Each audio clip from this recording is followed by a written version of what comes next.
अब बताइए भाई कि नालंदा से कभी मंत्रिमंडल में शामिल करने की साहस भाजपा नहीं करते थे, लेकिन इस बार भी की। उनके जिस जाति से नीतीश कुमार जाते उस जाति के लोगों को भाजपा शामिल करने से डरती थी। भाजपा ने तो अब नीतीश कुमार जी को यह एहसास कराया कि आप उस वर्ग के भी नेता नहीं है, उस वर्ग का प्रतिनिधित्व हमने दे दिया है। तो बिहार में जो देख रहे हैं भारतीय जनता पार्टी और जदयू का लड़ाई देख रहे हैं, आंतरिक लड़ाई चल रही है और भाजपा जो है पूरी मुस्तैदी के साथ सिंधे के रास्ते, एकनाथ सिंधे के रास्ते बिहार को ले जाना चाह रही है। अब परिजन भी गुहार लगा रहे हैं कि पिताजी को 25 में मुख्यमंत्री बनेंगे, चुनाव के बाद ये घोषणा करनी चाहिए, लेकिन कौन घोषणा करेगा? हर कोई चुप है। नेतृत्व में चुनाव लड़ेंगे सिंधे की तरह, उसके बाद वही होगा, क्योंकि सबको पता है कि भारतीय जनता पार्टी जदयू में 100-105 की सीटें के बंटवारा होगा। बाकी सीटें तो चिराग पासवान जी और मांझी जी लेके जाएंगे, जो भाजपा के साथ रहेंगे, फिर वही होगा जो सबको ज्ञात है। लेकिन ये जान लीजिए कि तेजस्वी जी के रहते भर में अब ये संभव नहीं है, लाख गठजोड़ कर ले। बिहार में कहां?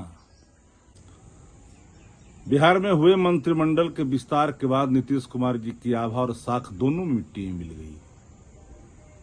जनता दल शरद जी की पार्टी थी, समाजवादी विचारधारा की पार्टी थी, समता पार्टी नीतीश कुमार जी की थी, जो भाजपा से रिश्ते जोड़े थे।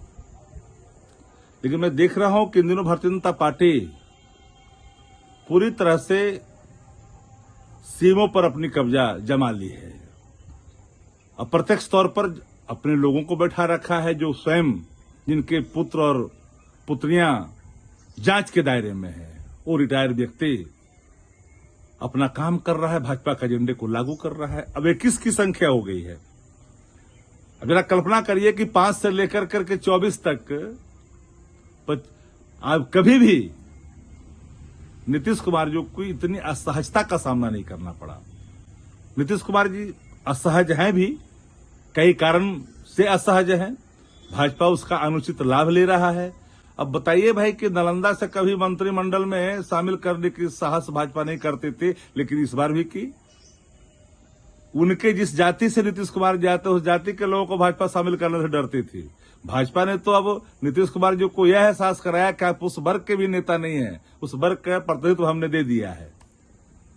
तो बिहार में जो देख रहे हैं भारतीय जनता पार्टी और जदयू का लड़ाई देख रहे हैं, आंतरिक लड़ाई चल रही है और भाजपा जो है पूरी मुस्तैदी के साथ सिंधे के रास्ते, एकनाथ सिंधे के रास्ते बिहार को ले जाना चाह रही है। अब परिजन भी गुहार लगा रहे हैं कि पिताजी को 25 में मुख्यमंत्री बनेंगे, चुनाव के बाद ये घोषणा करनी चाहिए, लेकिन कौन घोषणा करेगा? हर कोई चुप है। नेतृत्व में चुनाव लड़ेंगे सिंधे की तरह, उसके बाद वही होगा, क्योंकि सबको पता है कि भारतीय जनता पार्टी जदयू में 100-105 की सीटें के बंटवारा होगा। बाकी सीटें तो चिराग पासवान जी और मांझी जी लेके जाएंगे, जो भाजपा के साथ रहेंगे, फिर वही होगा जो सबको ज्ञात है। लेकिन ये जान लीजिए कि तेजस्वी जी के रहते भर में अब ये संभव नहीं है, लाख गठजोड़ कर ले। बिहार में कहां? और अब बिहार की आवाम ने एक कमिटमेंट, एक प्रतिज्ञा ले ली है कि नया बिहार, तेजस्वी सरकार, पूर्ण बहुमत अब की बार। तो 225 में तो पूर्ण बहुमत के साथ अब करते रहिए कसरत, कुछ होना नहीं है। हाँ, नीतीश कुमार जी समाप्त होंगे।